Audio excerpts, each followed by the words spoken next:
3 consecutive out calls all wrong. All overruled came in the middle of the biggest match of Alexandria Sea Games' career. On December 18, 2025, the 20-year-old Filipino tennis sensation was not only battling her opponent on the court in Nabui, Thailand, but also questionable officiating, a hostile home crowd, and the crushing weight of 26 years of national expectation. When the final point sealed a 6-1, 6-2 victory over Thailand's Mananchea Sanko, Eala had accomplished more than winning her first SEA Games gold medal. She had ended a drought that began before she was even born the last time a Filipina stood atop the Southeast Asian Games women's singles tennis podium was in 1999 in Brunei, when Maris Fernandez claimed gold, 26 years earlier. An entire generation of Filipino tennis players had come and gone without reaching that pinnacle. Before Fernandez, one would have to go all the way back to 1981 and Paio's triumph at the Manila Games. And in the years between, Indonesia and Thailand dominated the event, combining for 11 titles and effectively shutting the Philippines out of regional tennis supremacy. But December 18, 2025, was different. This was Alexandra Eala's moment, and nothing, not even a linesman seemingly determined to disrupt her rhythm, was going to stop her from making history. Walking onto the court at the National Tennis Development Center, Eala was the favorite, ranked world number 53 by the Women's Tennis Association, making her the highest-ranked player in the entire tournament and the highest-ranked Filipino in tennis history. Her opponent, Mananchea Sanko, was ranked 240th in the world. On paper, the match appeared straightforward, but tennis is never played on paper, and this one was about to be anything but. There was history between the two players. Less than a year earlier at the ITF Takasaki tournament in Japan, Sanko had defeated Eala in straight sets, 6-4, 6-2. The quarterfinal loss had not been forgotten. For Eala, this match was also about redemption, a chance to prove that defeat was a fluke made even tougher by the fact that she was playing on Mananchea Sanko's home soil, with a partisan crowd ready to support the Thai player at every opportunity. From the opening serve, Eala made her intentions clear, breaking Sanko in the second game and racing to a commanding 3-0 lead. Her powerful ground strokes and aggressive baseline play overwhelmed her opponent, and although Sanko managed to hold serve in the fourth game to get on the board at 3-1, it proved only a brief respite. Eala swept the next 3 games to close out the opening set 6-1 in dominant fashion, sending the Filipino fans who had traveled to Thailand into celebration. She was now 1 set away from ending 26 years of heartbreak and making history, but the second set would test everything Eala had learned during her breakthrough 2025 season. After blanking Sanko in the opening game, momentum began to shift as the Thai player found her rhythm in the second game to level the set at 1 apiece.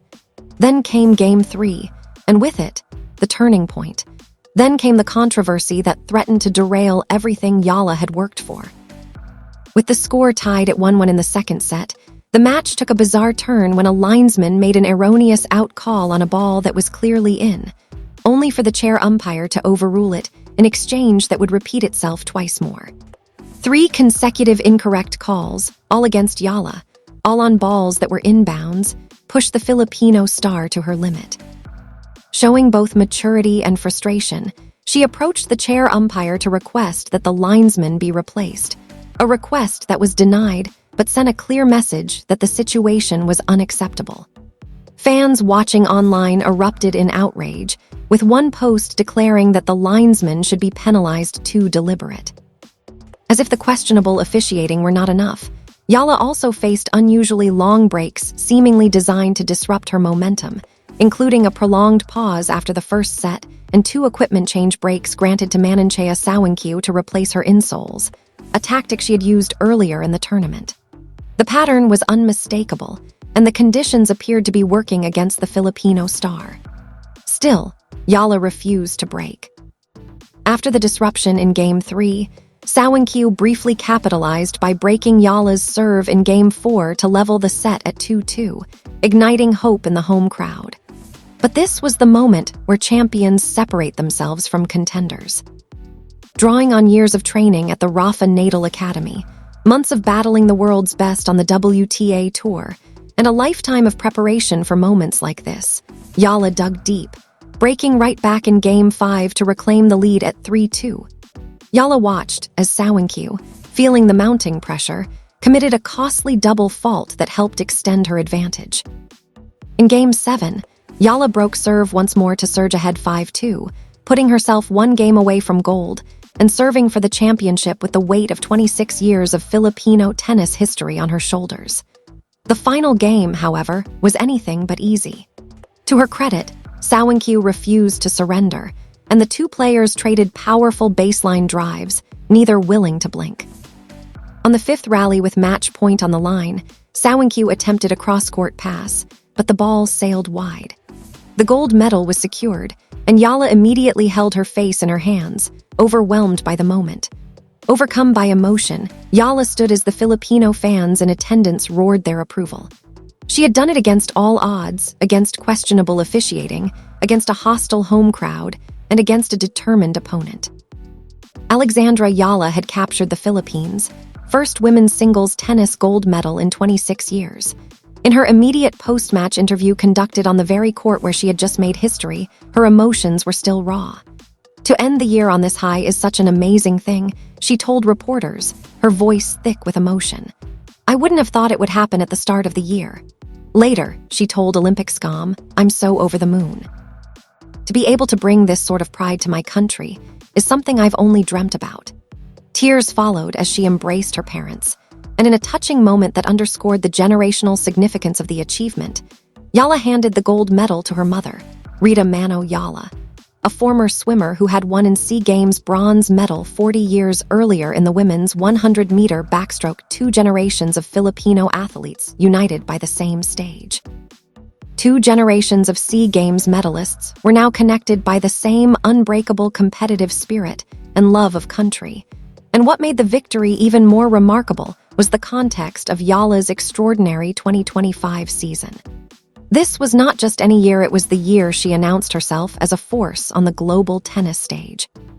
She began 2025 ranked 138th in the world, and by the time she stepped onto the court in Thailand to face Mananchea Sawankyu, had surged to world number 53, reaching a career-high ranking of 50 in November.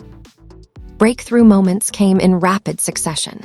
At the Miami Open, she reached the semifinals to become the first Filipina to make the last four of a WTA 1000 event, defeating three former Grand Slam champions along the way and proving she belonged among the elite. She made her Grand Slam main draw debuts at the French Open, Wimbledon, and the US Open, and at Flushing Meadows became the first Filipino of the Open era to win a main draw match at any Grand Slam, stunning Denmark's Clara Tauson, then ranked world number 15. In September, she captured her first WTA Tour title at the Guadalajara 125 Open, cementing her status as one of the sport's rising stars. Nearly 354 days after beginning her 2025 campaign at the Canberra International qualifying rounds, her season fittingly ended on that court in Thailand, and what a way to finish, as the road to SEA Games gold proved both methodical and magnificent.